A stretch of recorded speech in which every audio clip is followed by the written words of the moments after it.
Bonjour à toutes et à tous, je m'appelle Louis et je suis très heureux de vous retrouver dans le deuxième épisode de ce podcast dans lequel on s'interrogera sur la préservation de la mer Méditerranée, les enjeux actuels et futurs, ainsi que les potentielles solutions à mettre en place pour sauvegarder l'une des plus belles richesses de notre territoire. À mes côtés, 3 invités prestigieux, Alain Brazo, 3e ligne de l'USAP et docteur en biologie marine, Anne-Leila Meistersheim, présidente de la start-up Plasticati, et Gilles Esposito, technicien de l'environnement au Parc naturel marin du Golfe du Lion. Je vous souhaite à toutes et à tous une excellente écoute et un excellent visionnage.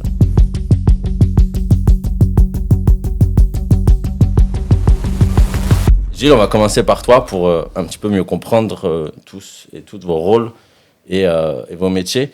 Qu'est-ce que c'est un technicien de l'environnement exactement et qu'est-ce que c'est le Parc naturel marin? Qu'est-ce que vous faites exactement?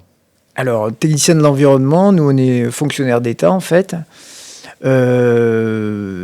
C'est un boulot qui rassemble trois grandes étapes, hein, qui a 3 grands cycles. C'est-à-dire un premier, c'est mettre en place des suivis scientifiques pour acquérir de la connaissance.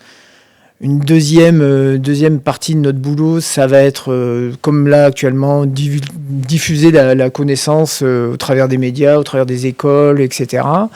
Et notre troisième rôle, c'est un rôle de police, puisqu'on est inspecteur de l'environnement. Et donc, dans ce sens-là, on fait appliquer le code de l'environnement, code rural, et toutes sortes de codes liés à la protection du milieu, quoi. Donc toi, tu as toujours été dans cette branche-là ou... Non, moi au départ, je viens du monde de la plongée. J'étais moniteur de plongée. J'ai eu un club de plongée un peu, mais plus dans les dom-toms qu'en métropole. Et ensuite, j'ai passé le concours et je suis rentré comme technicien de l'environnement, d'abord au Parc national de Porquerolles et ensuite au Parc naturel marin du Golfe du Lion. Donc il y a toujours eu quand même cette passion pour... oui, toujours pour la mer, oui, ça vient toujours, ça a toujours été, oui. Oui, tout à fait. Toi, là, du coup, tu partages un point commun avec Alan, il me semble, c'est que tu es aussi diplômé docteur en biologie marine. Mais du coup, tu as choisi une voie différente après en fondant cette start-up Plasticati.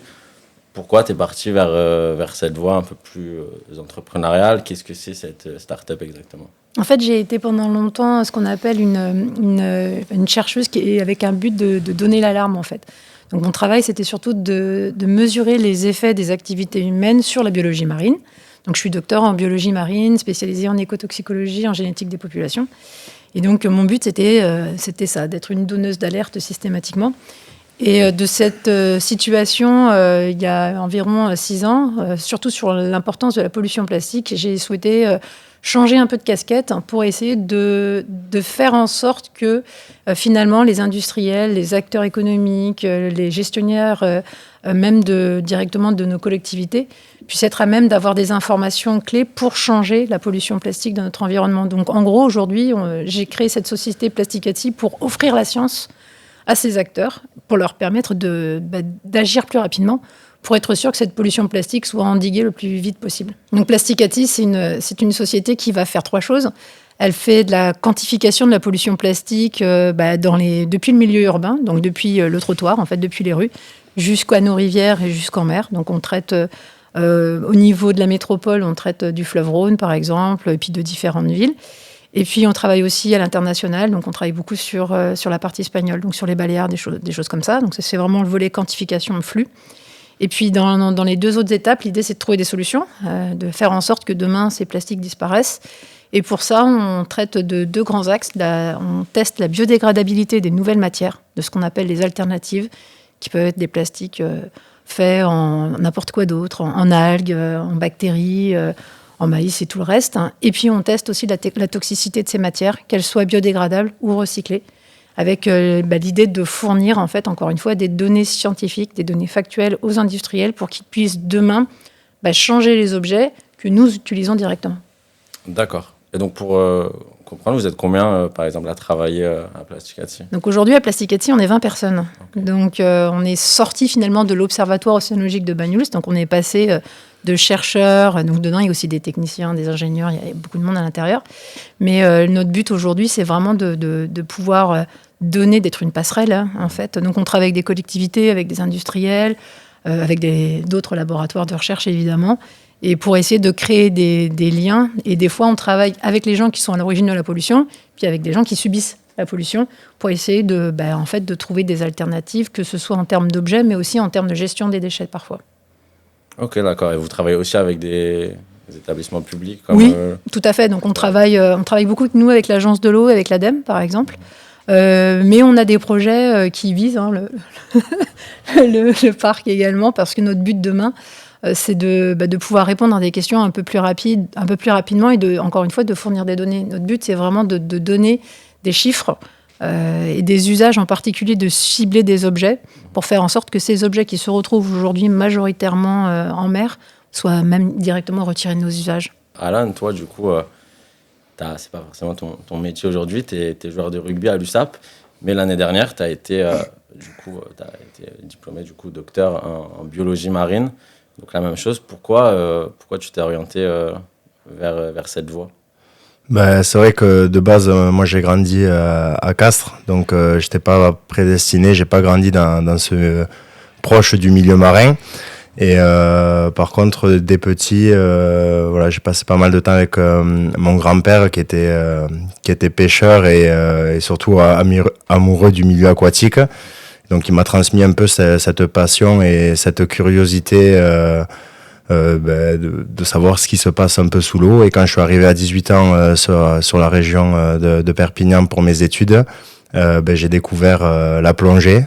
Et ça a été vraiment un peu une révélation, un coup de cœur, de pouvoir voir ce qui se passait réellement sous l'eau et de pas simplement l'observer de la surface.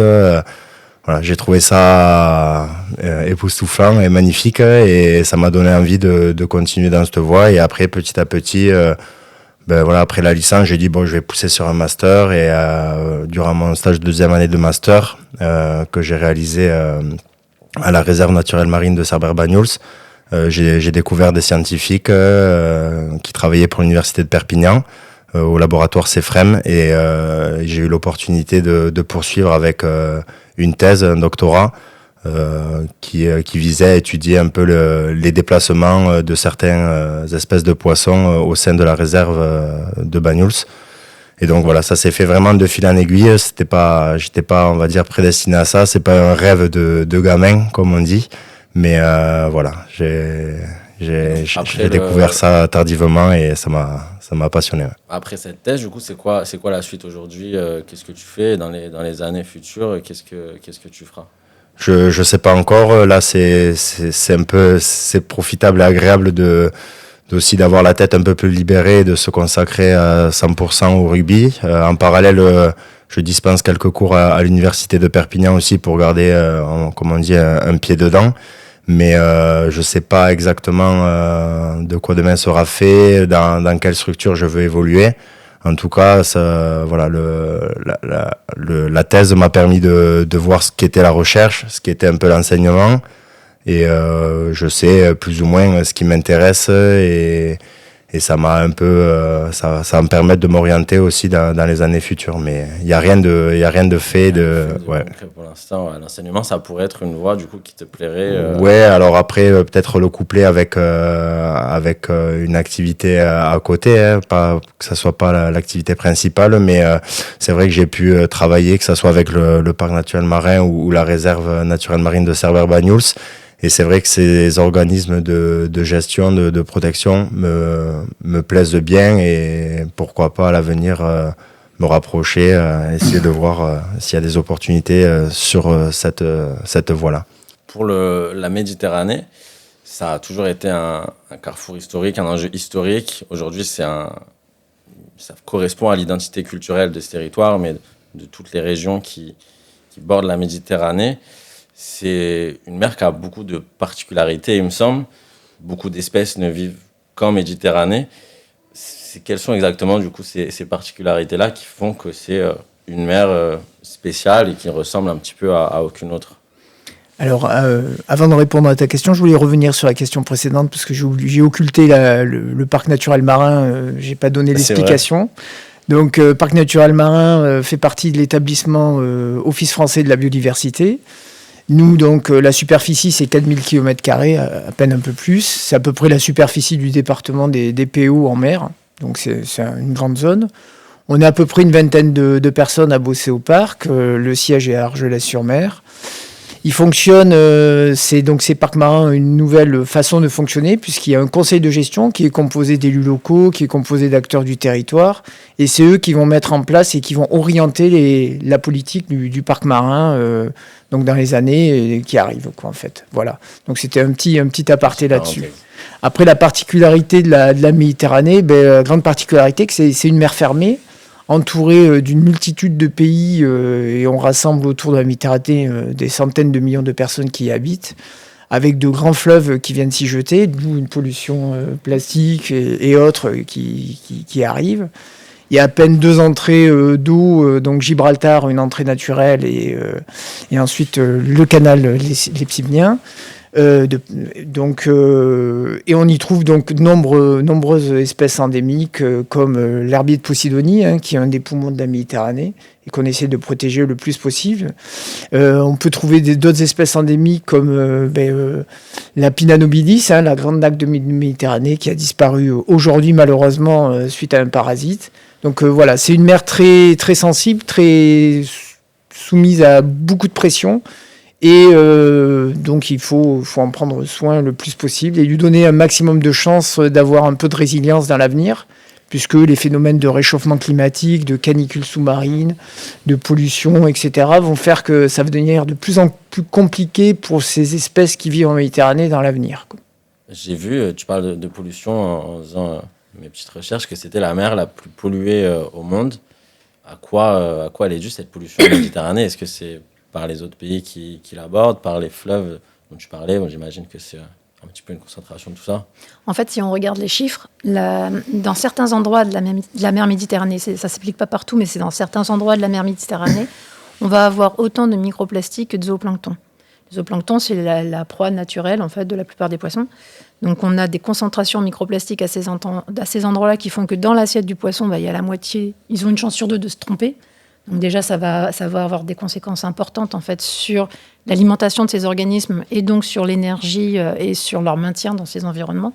Et ces concentrations, elles sont aussi fortes à ces endroits-là parce que le temps de résidence des eaux à l'intérieur de cette mer Méditerranée est de 90 ans.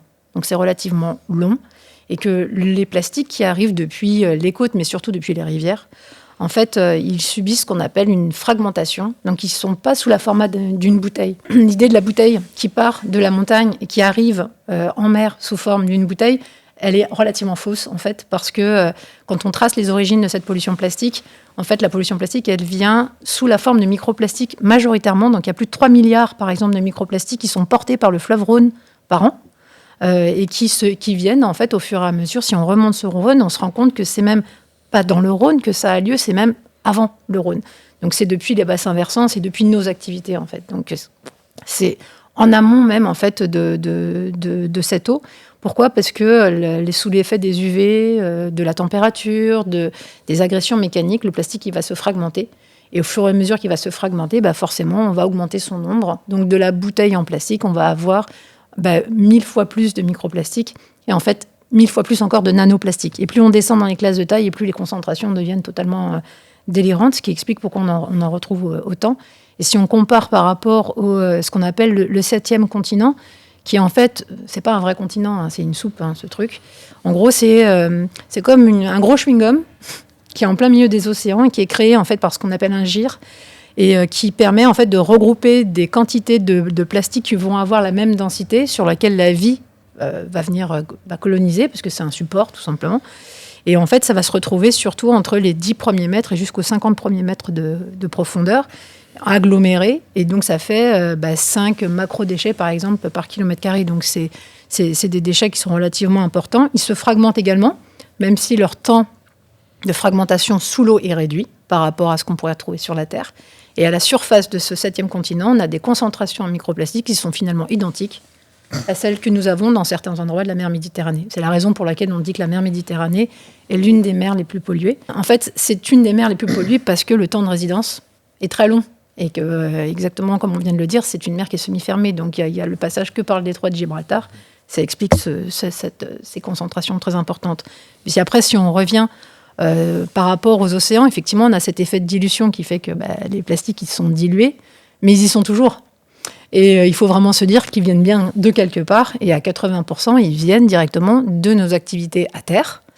Et donc pas des activités maritimes. Ils viennent à 80% de nos activités à terre. Certains coulent parce qu'ils sont plus lourds, tout simplement. Et les autres flottent et se retrouvent à naviguer finalement à la surface des mers par les vagues, portées par le vent, etc., etc. Et quand on remonte encore un peu plus, finalement, ces concentrations, elles sont extraordinairement concentrées dans les fleuves. Finalement, c'est bien les fleuves qui sont à l'origine de toute cette pollution on de pourrait déchets. penser finalement que le commerce maritime est une des principales raisons de la pollution. En fait, pas forcément. On estime seulement à 10%. Ouais. Et les 10% restants, c'est des pertes d'objets. Donc finalement, les idées, il y a eu plein d'idées qui ont circulé ces dernières années où on s'est dit, on va aller nettoyer les mers. C'est génial, sur le papier, c'est super. Il y a d'autres déchets qui arrivent. En fait, c'est 400 fois plus. Ouais. Le temps, typiquement, on avait le groupement de recherche Polymères et Océans en 2023 avait estimé que le temps que Ocean Cleanup ramasse une partie des déchets qui étaient à la surface de ce 7e continent et qui reviennent, donc il était parti en 2018, revenu normalement en 2025, on en avait 400 fois plus qui est arrivé depuis les fleuves. Donc, quand on a une fuite dans la salle de bain, on commence par couper l'eau. C'est exactement le même point de vue. Avant de vouloir retirer les déchets plastiques qui sont aujourd'hui en mer, même si ça reste une très bonne idée, en fait, il faut absolument arrêter le flux. Et ce flux, il est extraordinairement important parce que finalement, dans nos poubelles aujourd'hui, de temps en temps, la poubelle, elle se renverse. De temps en temps, la poubelle, elle est mal fermée. Et en fait, ces déchets, on estime qu'on perd 10% en fait, de nos poubelles directement dans l'environnement. Ils vont s'agglomérer, ils vont être soumis aux UV, au soleil, à la température, à l'abrasion. Ils vont se fragmenter pour certains. Les autres, ils vont rester plus ou moins gros. Et ils vont être portés dès qu'il y a un coup de vent, quoi. Dès qu'il y a de l'eau, dès qu'il pleut, dès qu'il y a un coup de vent, ils sont portés depuis nos bassins versants jusqu'à la rivière d'à côté, puis de la rivière au fleuve, du fleuve à la mer. Et malheureusement, en fait, ce trajet-là, il est difficile à retirer. Et même si on se disait, demain, je mets un gros filet pour l'empêcher, le truc de passer dans le fleuve, oui, mais je vais retirer que les macros. Que les gros déchets qui font plus que 2,5 cm. Et tous les petits passeront. Toi, Alan, tu as toujours eu un peu cette conscience aussi protectrice, préservatrice du milieu marin. C'est venu plus tard, tu t'en es rendu compte au cours des plongées. Comment c'est arrivé chez toi ? Ouais, c'est comme je te l'ai dit tout à l'heure, c'est arrivé quand même assez tardivement. Et ce qui a été assez révélateur et choc dans ma prise de conscience, c'est que mes premières plongées, mes premiers niveaux de plongée, je les ai passés sur la côte sableuse, ici autour de Canet, on va dire. Et j'ai que tardivement été plongé sur la réserve de Banyuls. Et en fait, le contraste, il m'a choqué, quoi. Je me suis dit, mais comment, à quelques kilomètres de différence, on peut avoir des écosystèmes aussi différents, avec on va dire, des écosystèmes plus variés, plus riches dans la réserve. Et c'est de voir ce contraste, ça m'a vraiment alerté sur le fait que, la dégradation des écosystèmes du milieu aquatique, du milieu marin, elle était présente et que voilà, c'était pas une légende, c'était un fait réel. Et après, en faisant les études que j'ai pu mener durant ma thèse, on arrive à mettre des chiffres derrière tout ça, on arrive à faire des suivis, des comptages et de voir les évolutions des effectifs et de se rendre compte que oui, il y a les menaces qui pèsent sur le milieu aquatique, elles sont bien présentes, les dégradations aussi, et voilà, on est plus sur de la restauration maintenant que sur de la protection du milieu, quoi. Effectivement, je suis comme Alan. Dès qu'on met la tête dans un espace protégé comme la réserve de Banyuls, on se rend compte tout de suite de la différence, quoi. Et je dirais, c'est même à moins de quelques kilomètres, c'est à quelques centaines de mètres près que ça se joue. Par exemple, on fait tous les 3 ans un comptage Mérou avec le groupement d'études du Mérou.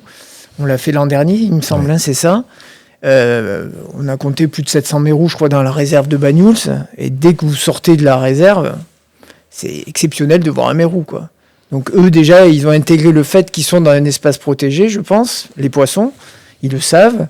Et c'est là où on voit en fait le potentiel de protéger des espaces comme ça, en mettant en place des chapelets de réserve peut-être disséminés le long de la côte. On peut arriver à recréer un peu des écosystèmes et, comme je le disais tout à l'heure, redonner un peu de power, de résilience à la nature pour qu'elle essaye de lutter contre les changements qui vont arriver dans les années qui arrivent, quoi, et qui sont déjà en train d'arriver, quoi. Voilà. Donc, globalement, les enjeux aujourd'hui de la protection de la Méditerranée, parce qu'il y a beaucoup d'autres enjeux du coup sur cet espace, on a dit des enjeux politiques, des enjeux humains, des enjeux environnementaux, pour en citer les principaux, lesquels sont ces enjeux? Parce que tu cites, Leïla, le plastique, est-ce qu'il y a d'autres aussi En fait, c'est la goutte d'eau déjà dans le grand vase, en fait. Il faut vraiment le voir comme ça. Au début, il y avait la destruction des habitats. Après, on a eu les espèces invasives. Ensuite, on a eu les pesticides, les hydrocarbures qui sont venus se mêler, les métaux lourds. Ensuite, on a maintenant des variations de fréquence de ce qu'on appelle les effets de cascading en mer Méditerranée. C'est ces eaux froides qui sont capables de descendre pour apporter la nourriture en bas. On a eu de la fragmentation qui fait que les populations, quand on protège une zone, il faut pouvoir en protéger. C'est pour ça qu'on parle de chapelet. Il faut que les zones soient connectées pour permettre de protéger une espèce complète, parce qu'il faut qu'il y ait de sa zone de nurserie jusqu'à la zone où elle va vraiment s'installer. En fait, c'est une goutte, plus une goutte, plus une goutte. Ça commence à faire beaucoup. Donc, il y a un moment donné où ces organismes-là, leur capacité d'adaptation, elle est limitée aussi, en termes de vitesse, de rapidité d'exécution. Donc, il faut des milliers d'années, en fait, pour que des espèces arrivent à s'adapter réellement à leur environnement. Et là, ça s'ajoute encore. Donc, il faut vraiment se dire qu'il y a un moment donné où on sera obligé, pour préserver notre ressource, parce que c'est une ressource, pour préserver cette ressource-là, il faudra mettre en place des moyens politiques, des moyens économiques, mais même nous, en tant que citoyens, des moyens directs pour faire en sorte de protéger notre ressource, parce que cette ressource, on la mange. Je veux dire, elle atterrit dans notre assiette. Et aujourd'hui, quand on regarde l'estomac, on peut retirer l'estomac d'un poisson. Effectivement, on peut se dire, c'est bon, tous les contaminants sont à l'intérieur, c'est bon, je vais préserver ma ressource. Oui, mais avec la fragmentation, les nanoplastiques, ils passent directement dans les tissus. Et sur les coquillages, on ne fait pas le tri. Donc, au fur et à mesure, ces organismes-là, ils sont contaminés. Et derrière, notre assiette est contaminée. Et du coup, nous sommes contaminés. Et je pense que, même si aujourd'hui, des études qui disent quels sont les effets des microplastiques sur la santé humaine, il y en a une seule, sortie en 2022, qui prouve juste que en fait, on a une augmentation d'une inflammation du système digestif avec une augmentation des microplastiques dans certains cas de maladies. Voilà, c'est ce qu'on appelle une corrélation. Qui est à l'origine de quoi? Est-ce que c'est les microplastiques qui sont à l'origine du symptôme ou symptôme des microplastiques? On ne sait pas. Mais en tout cas, quand on regarde sur ces organismes marins et qu'on voit les effets de ces facteurs confondants, c'est-à-dire plastique plus température, perte de reproduction, ça touche sur le système immunitaire. Au fur et à mesure, ça ne se passe pas bien pour eux, donc ça ne va pas bien se passer pour nous non plus. Donc je pense que c'est les moyens à mettre en œuvre. Aujourd'hui, il faut vraiment qu'on se rende compte que c'est des moyens collectifs. Et qu'au-delà de juste penser que notre environnement, il faut le préserver parce qu'il doit rester joli, on a dépassé ce stade du « il faut que ça reste joli ». Il faut que ça reste accessible parce que c'est notre ressource et que cette ressource-là, si demain on la perd, nous, au niveau de la Méditerranée, déjà, ça va mal se passer. Mais alors après, partout dans le monde, c'est encore pire parce que les ressources marines, elles ont une valeur économique, elles ont une valeur pour notre alimentation, une valeur même de préservation des côtes. Enfin, ça s'enchevêtre. Hein, et du coup, on ne peut pas se dire que ça doit rester l'action des politiques. Même nous, en tant qu'aujourd'hui citoyens, il faut y aller, quoi. Et des fois, oui, aller mettre des gants, une paire de baskets pour aller nettoyer la plage, c'est pas juste une idée, c'est une réalité. Heureusement, il y a plein d'associations qui se lèvent, il y a plein de groupements qui se mettent en œuvre, des moyens. Et je pense qu'il faut y aller un peu avec un effet de force, c'est-à-dire que plus on sera nombreux, et plus on a des chances à un moment donné de donner les moyens après, du coup, à des structures, de pouvoir préserver vraiment le milieu, de préserver des espèces, de préserver des ressources, et faire que demain, quand on continuera à aller faire de la plongée, non, on n'aura pas plein de sacs plastiques sous les yeux, et on pourra voir ce qu'on voyait il y a 20 ans, c'est-à-dire des méduses, des mérous, des poulpes, enfin des choses qu'on est censé voir, quoi, en mer. Donc il y a quand même une possibilité au final, que cette biodiversité-là se restaure au fil des années. On n'est pas à un point de non-retour où ce qu'on peut faire, c'est seulement ralentir un petit peu ce processus-là qui est déjà engagé. Alors, il y a quand même une des. possibilité Ouais. dans 20 ans, dans plusieurs dizaines d'années, j'imagine, Bah, disons si que les activités se résorbent. ralentissent. En fait, le phénomène de résilience, il est très étudié.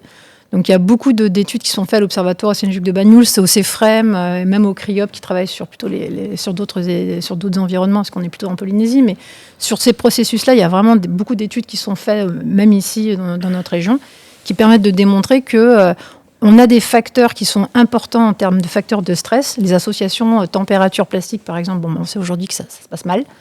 Et qu'ensemble, elles sont pires qu'un seul. On s'en doutait, mais ça a été c'est démontré. Et aujourd'hui, en fait, on sait que certaines espèces seraient capables de s'adapter. Elles auraient le temps, en fait, de pouvoir le faire. Mais pour qu'elles aient le temps de pouvoir le faire, nous, il faut qu'on ait mis en place des actions pour préserver, justement, et leur laisser le temps de le faire. Donc la mise en place de zones protégées, d'augmenter les aires marines, les réserves, c'est des moyens qui permettent de préserver au moins des niches écologiques qui permettraient ensuite à d'autres environnements de reprendre, d'être résilients, en fait, tout simplement.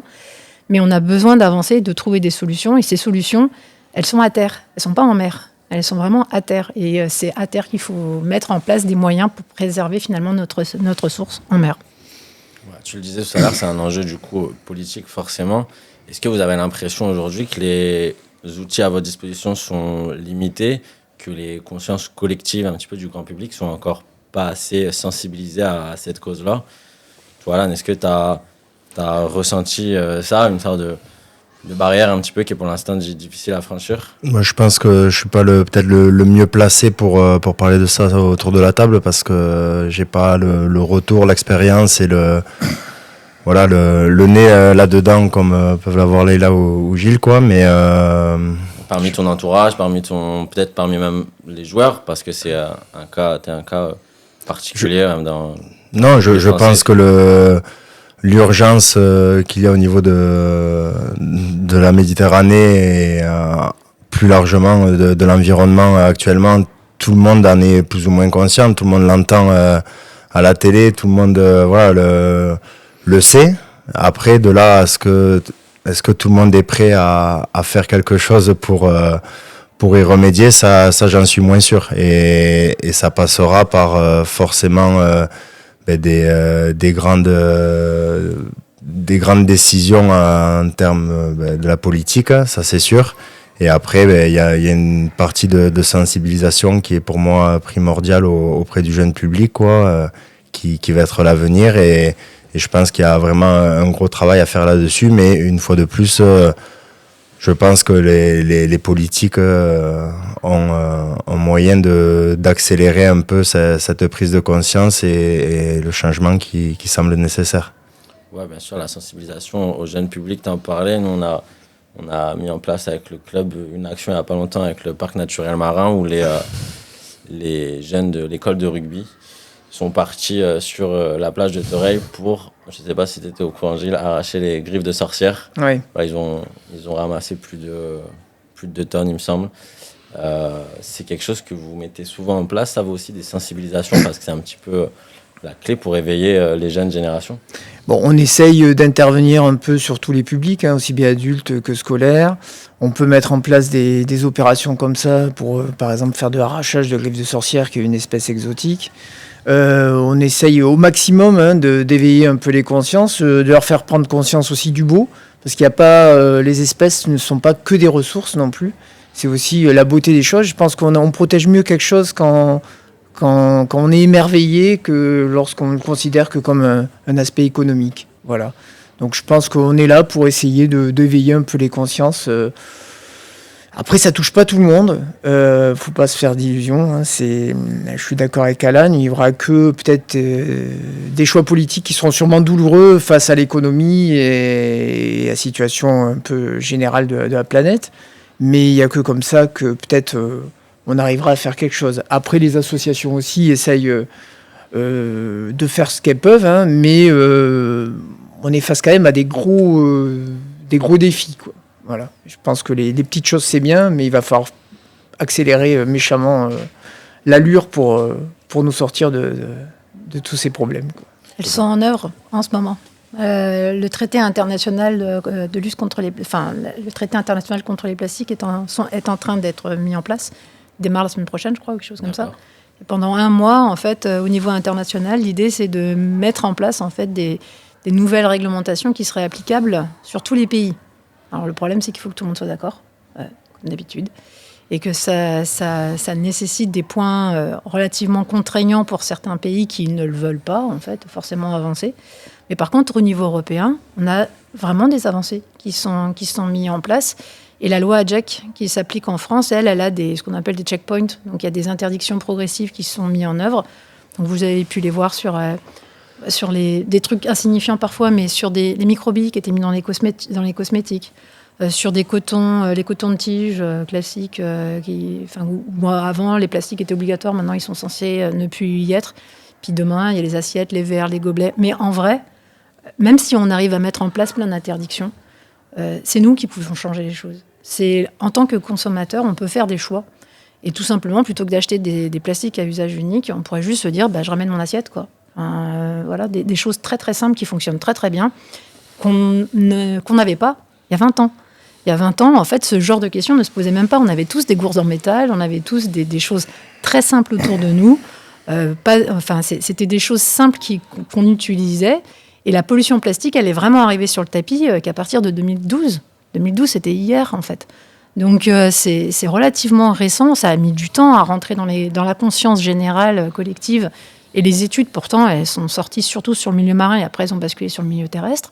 Mais finalement, il y a des choses faciles. Tout ce qui est des usages sur des courts trajets, donc le fait de privilégier le terroir, le fait de privilégier des petits commerces, le fait de ne pas avoir à emballer, en fait, parce qu'on n'est pas obligé toujours d'avoir à emballer son repas. Enfin, je veux dire, c'est des choses simples. Et après, pour certains usages où on a vraiment l'obligation pour des respects d'hygiène et de lutte contre le gaspillage, et pour ces objets-là, on a soit le recyclable, recyclé, soit le biodégradable. Donc, il y a vraiment des solutions qui ont beaucoup de difficultés à arriver sur le marché parce qu'elles sont plus chères, ou il y a un problème de coût, ou parce qu'il y a des lobbyistes derrière qui ne veulent pas qu'elles arrivent sur le marché. Donc en fait, on se bat pour un retour en arrière, en fait, sur certains usages. Et finalement, les personnes qui feront vraiment le choix et qui auront le dernier mot, c'est nous. Ce sont les consommateurs, en fait. Et en tant que consommateur, oui, on peut faire plein de choix. On peut faire le choix du vrac, on peut faire le choix du local, on peut arrêter d'utiliser plein d'objets en plastique. Et ça, c'est la seule façon d'y arriver, encore une fois, c'est de le faire rentrer dans les têtes. Et pour faire rentrer dans les têtes, c'est les jeunes. Il faut commencer par eux. Et c'est eux, finalement, qui sont la clé de demain. Et aujourd'hui, moi, j'en vois de plus en plus qui, à 7 ans, j'ai des 7 ans jusqu'à 13 ans des fois, on fait des conférences dans des classes, dans des écoles. Enfin, on essaie de vraiment communiquer avec eux. En fait, eux, ils nous disent, mais c'est pas de notre faute. C'est de votre faute à vous. Oui, mais en fait, il faut réussir à revenir finalement sur un ancien système qui fonctionnait très très bien et qui avait juste besoin finalement d'être maintenu, qui aujourd'hui en fait a du mal à revenir. Moi, j'ai même pas souvenir quand j'étais plus petit d'avoir de sensibilisation à ce sujet, donc c'est quelque chose de très récent au final.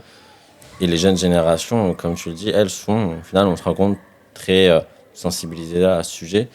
Elles savent, sans forcément être, comme tu disais Gilles, aussi particulièrement intéressées par tout, mais elles sont au moins au courant de ce qui se passe, des problèmes qu'il y a, et elles sont assez éveillées à ce sujet-là.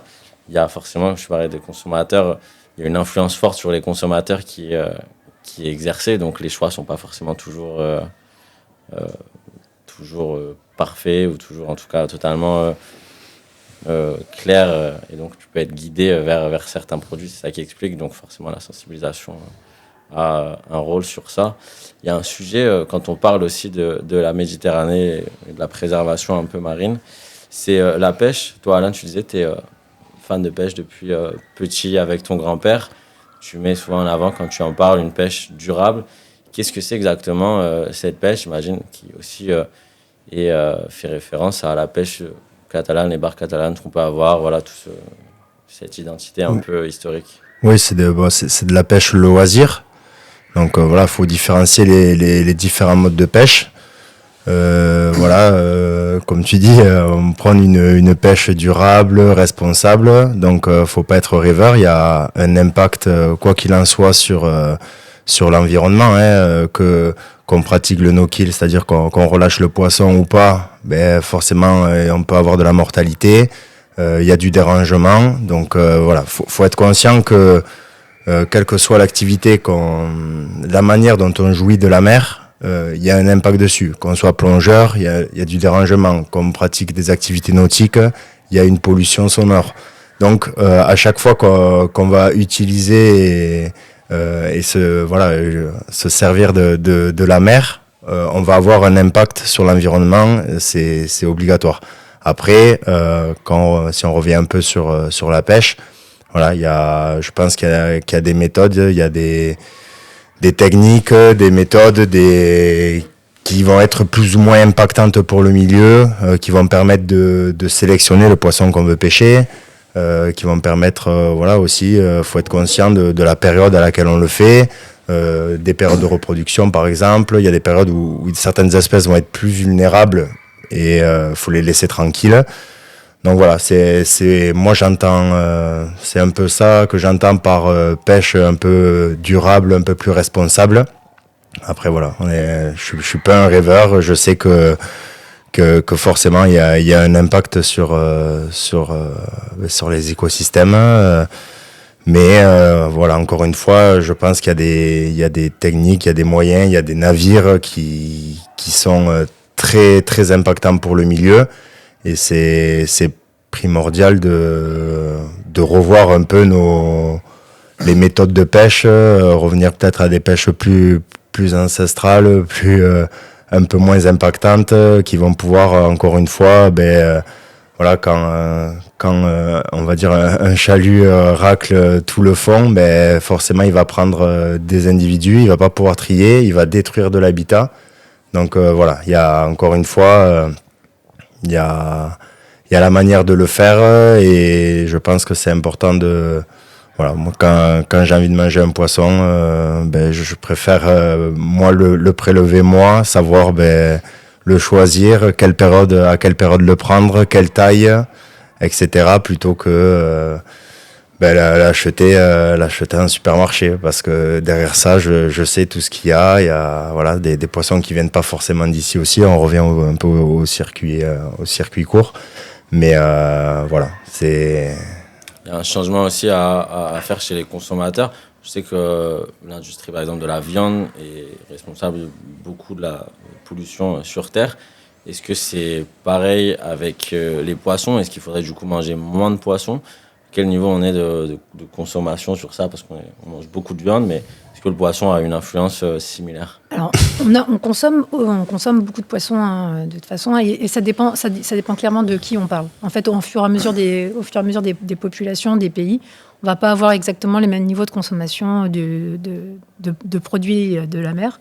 Donc, on ne consomme pas la même chose, par exemple, en nord de l'Europe par rapport... c'est pas les mêmes organismes, souvent, en fait, qu'on va consommer. Mais ces organismes-là, il faut vraiment se dire que aujourd'hui, ils sont contaminés par la qualité des eaux. Donc, ils sont impactés, tout comme la vache serait impactée par la qualité de son environnement. Donc, c'est la même chose. Mais par contre, c'est très clair qu'aujourd'hui, en fait, notre consommation en termes de protéines animales est relativement importante et presque trop importante par rapport aux ressources dont nous avons besoin. Par contre, il existe d'autres formes de protéines, qui sont des protéines végétales, par exemple. Et aujourd'hui, un des petits métiers qui aurait vocation à grandir demain pour pouvoir permettre de subvenir aux besoins alimentaires de notre espèce, ce serait typiquement l'utilisation des algues, par exemple.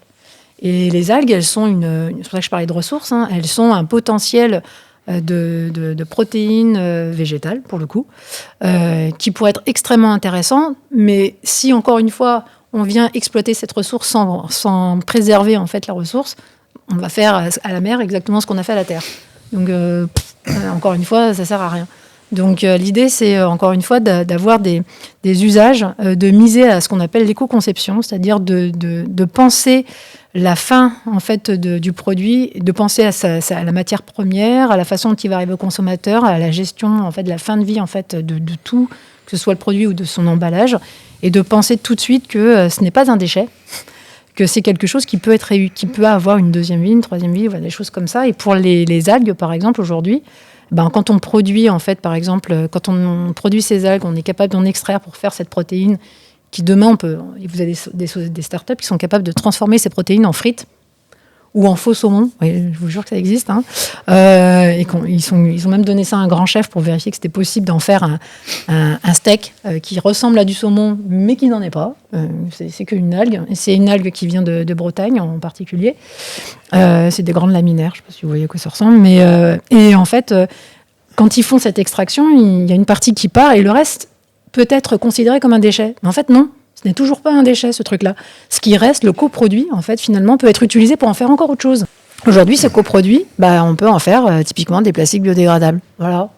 Ça veut dire qu'au lieu de penser à voie unique et de penser ce qu'on appelle l'économie linéaire, de penser une économie circulaire. L'économie circulaire, c'est presque un nouveau concept en soi qui doit aujourd'hui se mettre en œuvre, en fait, et pour préserver ce qu'on appelle, de notre point de vue sur le milieu marin, ce qu'on appelle l'économie bleue. C'est-à-dire une utilisation raisonnée, une utilisation protégée. Et ça inclut la préservation des milieux, parce que même la préservation du milieu, demain, on en a besoin pour des futurs médicaments, pour réussir à conserver cet émerveillement des enfants qui vont justement protéger cet environnement. Donc, c'est pas linéaire. En fait, chacun est connecté. Et il faut réussir à se dire que y a une vraie vision du futur. Et peut-être que oui, réduire notre consommation en termes de protéines animales aujourd'hui, c'est compliqué, mais il y a des moyens. Et il faut maintenant aider les moyens et les autres voies à se développer et créer des nouveaux métiers. Par exemple, ils n'aiment pas quand je dis ça, mais les paysans de la mer, oui, voilà. Mais c'est ça, ça fait partie des métiers qui n'existaient pas jusqu'à présent et qui sont affichés comme étant un des métiers qui va s'afficher d'ici 30 ans et qui sera finalement un métier majeur pour permettre l'alimentation de l'espèce humaine. Si vous pouviez donner 1, 2, 3 solutions majeures au niveau international, national et local, qu'est-ce que ça serait ? Il y en a beaucoup, j'imagine. Moi juste à ce sujet-là, Toi, je vais parler de ce que j'ai pu voir, de ce que je connais. On en revient sur la réserve de Banyuls. Faut savoir que dans les années 1980, si on parle d'une espèce en particulier, le mérou, qui est une espèce emblématique de la Méditerranée, le mérou, sur la superficie de la réserve, il y avait une dizaine d'individus qui étaient comptabilisés en 1980. On en revient au comptage dont parlait Gilles tout à l'heure. Et là, on disait l'année dernière, plus de 700 individus comptabilisés. Donc on voit que quand on protège, quand on fait attention, quand on met des restrictions, le milieu est capable de revenir à un état initial, à un bon état. Et je trouve que une des solutions serait vraiment de multiplier ces zones protégées. Alors, il y a différentes zones de protection. On peut avoir des zones de protection partielle, des zones de protection forte, où là, vraiment, on n'a aucune activité qui est autorisée. Mais c'est vraiment de multiplier un peu ces zones le long de la côte. Et moi, durant ma thèse, j'ai étudié les déplacements des individus. On se rend compte que les poissons, ils sont pas... quand il y a une réserve, c'est pas fermé. Il y a pas un filet autour de la réserve. Donc les poissons, ils ont capacité à se déplacer. Au bout d'un moment, quand on atteint une capacité de charge, quand il y a trop d'individus dans une zone, ils sont pas bêtes au niveau de la concurrence et tout. Ils vont être amenés à sortir. Il y a aussi au niveau de la reproduction une dispersion des œufs et des larves sur des zones adjacentes. Et je pense qu'il y a vraiment beaucoup à gagner à multiplier ces zones de protection, qu'elles soient fortes ou pas.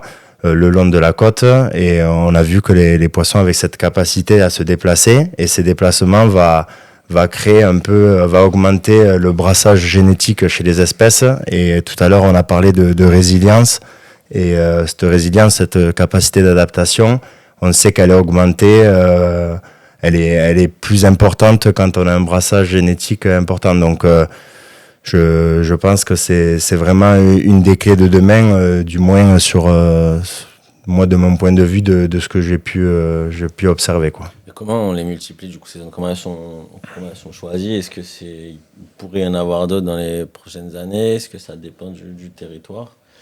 Par exemple, là, il y a un projet d'extension de la réserve de Banyuls qui va, pour ceux qui connaissent, aller a priori du Cap Béar jusqu'au Cap Cerbère. Donc ça va pratiquement doubler la superficie, je crois. Tripler, ouais. Donc c'est déjà une bonne nouvelle. Après, il y aura un gradient de réglementation qui sera un peu différent. Ça sera peut-être un peu plus léger que la zone intégrale où tout est interdit. Ensuite, il y a une zone adjacente où il y a quelques activités. Puis là, peut-être il y aura quelques activités de prélèvement qui seront autorisées par rapport aux autres secteurs. Mais bon, ça va quand même dans le bon terme. Moi, ce que je vois, c'est que j'aimerais que ça aille plus vite, parce que bon, quand on est passionné par ce milieu-là, on aimerait que ça accélère. Et c'est vrai que il y a, comme tu le disais, il y a beaucoup de lobbies derrière qui font que il y a énormément de freins à la diffusion et au changement de façon de vivre, en fait. Et c'est là où juste augmenter des aires marines protégées, c'est bien. Maintenant, il faut savoir ce qu'on met dedans. Première chose, là j'irai pas plus loin, et ensuite changer nos modes de vie profondément. On parlait des protéines, effectivement, on peut très bien vivre. Moi je suis flexitarien, comme on dit, je mange très peu de viande, je m'en porte pas plus mal, quoi. Donc aujourd'hui, si tout le monde fait un peu des gestes comme ça, et si avec notre carte de crédit, effectivement, c'est notre bulletin de vote, on peut faire changer les choses. Mais pour ça, il faut un vrai élan national, européen, et je dirais même mondial, quoi. Moi, je vais pousser là-dedans. Je pense que la seule solution, c'est ce qu'on appelle le super-héros du quotidien. Super-héros du quotidien, c'est 7 milliards d'êtres humains. Ça représente un beau chiffre, hein, quand même. 7 milliards de personnes qui pourraient y aller. Si chacun était capable de juste d'être un peu convaincu et de se dire je réduis ma consommation de protéines animales. Quand j'ai des déchets par terre, je les ramasse. Je trie, je collecte, je participe à des actions de temps en temps. 7 milliards, ça commence à faire du chiffre, hein, et ça peut donner des actions qui sont opérationnelles, et au moins, quand les règles arrivent et qu'elles se mettent en œuvre, il y a une sorte de mouvement de foule qui fait qu'on adhère. On adhère tout de suite parce qu'on sait ce qu'on préserve. Et comme on adhère, on y va plus facilement, on accepte plus facilement en fait de retirer certains usages, la paille, le machin, en vrai, est-ce qu'on en a besoin ? On s'en fout. En plus, les pailles en verre, ça existe. Mais non, mais voilà, c'est plein de petites choses. Mais mises bout à bout, finalement, le super-héros du quotidien, c'est peut-être lui la force. Hein. C'est la force de frappe. C'est si on est nombreux. Si on est nombreux à y aller, demain, ça suffira peut-être. Et d'ailleurs, il y a eu une étude qui est sortie en 2020 dans un journal scientifique qui s'appelle Science, dans lequel, en fait, ils avaient démontré que finalement, en agissant sur ce qu'on appelle les 3 piliers, les acteurs économiques qui sont en fait les institutions académiques, donc la recherche, les industriels et puis les législateurs, donc ce groupe-là, si on agissait sur eux, plus sur le consommateur, plus sur les gestionnaires de déchets, en vrai on était capable de réduire la pollution plastique de manière facile, avec les moyens actuels, d'entre 50 et 78%. Donc ça veut dire qu'on peut le faire. Il faut juste se donner les moyens de le faire. Et oui, quand on ramasse des déchets par terre, c'est un geste, de super-héros du quotidien, voilà. Et on vient de faire un truc favorable pour notre environnement. Tout comme de la même façon, on ne jette pas son mégot par la fenêtre dans une zone où il n'y a pas d'eau, où il y a des fleuves. Voilà, c'est des choses simples, quoi. Mais il faut taper un peu du poing pour que ça rentre, peut-être. Mais moi, je me dis que si on arrive à motiver les gens et à leur donner l'envie de devenir ce super-héros du quotidien, c'est gagné. Je pense qu'on peut finir sur ce message positif. C'est sûr que du coup, il y a encore énormément de choses à faire, de la sensibilisation, des actions politiques pour aussi un petit peu taper du poing, comme tu dis, et encourager un petit peu tous les citoyens à faire mieux. Mais en tout cas, il y a plein de pistes d'amélioration. Donc merci à toutes et à tous pour votre présence aujourd'hui. C'était super intéressant. Et on se revoit bientôt. Merci. Merci. C'est la fin de ce deuxième épisode. Je remercie particulièrement Lens Studio qui nous accompagne dans la réalisation de ce podcast. Et je vous donne rendez-vous dans un mois pour le prochain épisode. Pour être sûr de ne rien louper, abonnez-vous et retrouvez-nous sur nos réseaux sociaux USAP et USAP au cœur du territoire.